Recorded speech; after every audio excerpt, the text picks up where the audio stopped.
മറ്റൊരു പ്രധാനപ്പെട്ട ചോദ്യം. ചിത്രത്തിൽ എ ബി എന്ന് പറയുന്നത് ഒരു അർദ്ധവൃത്തമാണ്. കണ്ടല്ലോ. ഈ എ ബിക്ക് ലംബമായി വരച്ചിരിക്കുന്ന വരയാണ് പി സി.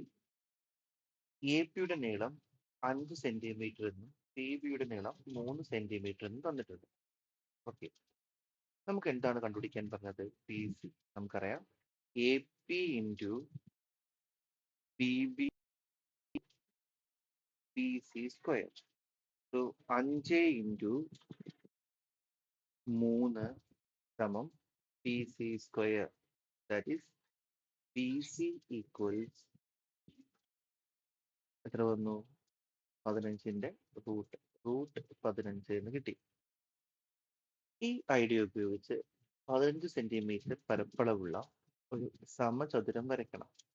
സമചതുരത്തിന്റെ പരപ്പളവ് എത്രയാണെന്ന് പറഞ്ഞിട്ടുണ്ട്? 15. പരപ്പളവ് 15 ആകണമെങ്കിൽ സമചതുരത്തിന്റെ വശം എത്രയാവണം? റൂട്ട് 15 സെന്റിമീറ്റർ ആവണം. അതായത് ഈ ചിത്രം തന്നെയാണ് നമ്മൾ വരയ്ക്കുന്നത്. ഇവിടെ എ പിയുടെ നീളം 5ഉം പി ബിയുടെ നീളം 3ഉമാണ്. 5ഉം 3ഉം 8. 8 സെന്റിമീറ്ററിൽ നമ്മൾ എ ബി ആദ്യം വരയ്ക്കും. 8 സെന്റിമീറ്റർ. ഇത് എ ബിയുടെ നീളം വ്യാസമായിക്കൊണ്ട് ഒരു അർദ്ധവൃത്തവും വരച്ചു.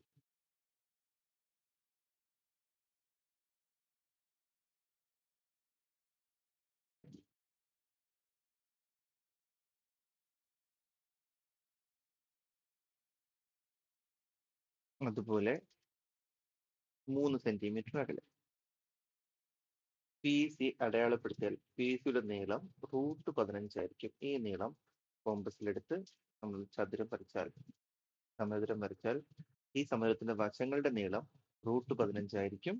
ഇതിന്റെ പരപ്പളവ് എന്ന് പറയുന്നത് 15 മീറ്റർ സ്ക്വയറുമായിരിക്കും.